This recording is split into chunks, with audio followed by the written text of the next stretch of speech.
Chnawaway and the Sky Coyote, by Bustos. About the author.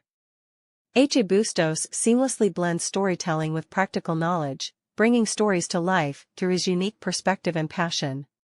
In this latest fictional tale, inspired by a unique discovery in the hills above Santa Barbara and rooted in the rich cultural heritage of the Chumash people, Bustos aims to provide an enjoyable reading experience while imparting knowledge about the Chumash Indians and their myths. Chnawaway and the Sky Coyote serves as the origin story for his upcoming non-fiction book, Beyond Alaxialixen, Starry Secrets, Sacred Connections, to be released in the fall of 2025. Chnawaway and the Sky Coyote. Chapter 1. Long, long ago, before the sun painted the sky and the ocean sang its lullaby, there was only Hadash, the Earth Mother. She was big, bigger than the tallest mountain, with skin like warm clay and eyes like sparkling obsidian, but she was lonely too. Then, one day, Schneilman, the often mischievous Sky Coyote, whispered in her ear. Hadash, he chuckled, why don't you fill the world with laughter and stories? Hutash's heart swelled with joy. She gathered the finest clay from the earth, soft and pliable like dough. With her strong hands, she shaped tiny people, each one special and unique. Some had eyes like the sky, others had hair like fire. She breathed life into their lungs, and they giggled and squirmed, waking up for the very first time. But they were tiny, and the world was so vast and empty. So Hadash looked up at the starry sky and asked Awe, the moon, and Father Sun, for help.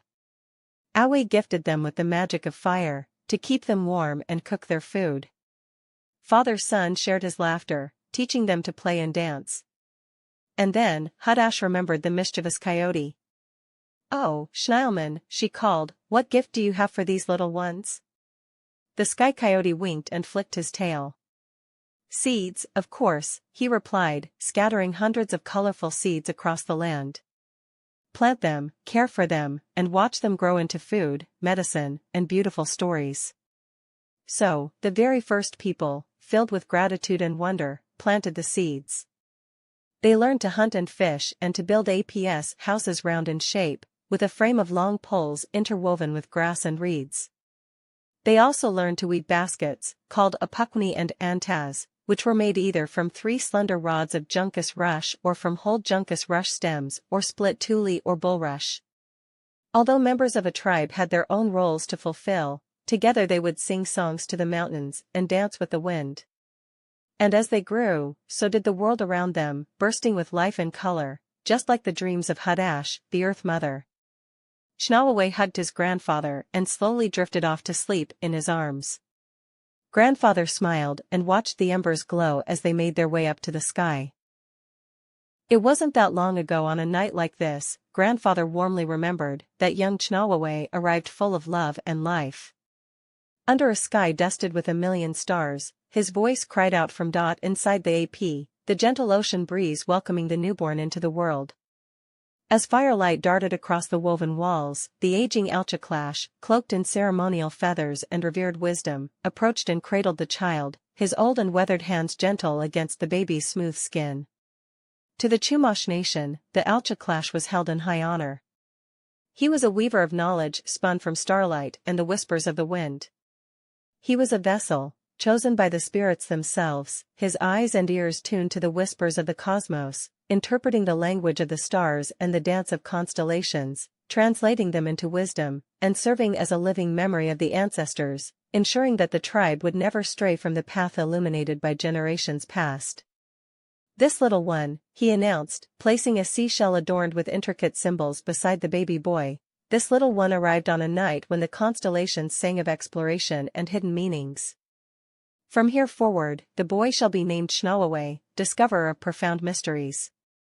He kissed him tenderly on the forehead, looked deeply into his eyes, and rendered softly, the world has been waiting for you, Chnawaway. The seashell held the whispers of the ocean, a reminder of Chnawaway's connection to the natural world, for the Chumash believed that children arrived on seashells, carried by currents guided by Hadash. One by one, the tribal elders painted his tiny body with ochre, symbolizing the sun's warmth and protection. Throughout the village that night, laughter and music filled the air, celebrating the child who would one day bridge the gap between heaven and earth. And so, under the vast canvas of the coastal sky, where the ocean met the land in a breathtaking embrace, the journey of Chnawaway, the discoverer of profound mysteries, began. Chapter 2. From early childhood onward, Chnawaway was nurtured in all things by his loving and devoted grandfather. On warm, clear nights young Chnawaway would sit on his grandfather's lap in front of the fire and, under a sky full of stars, would listen and learn about how the earth and all that was in it came to be.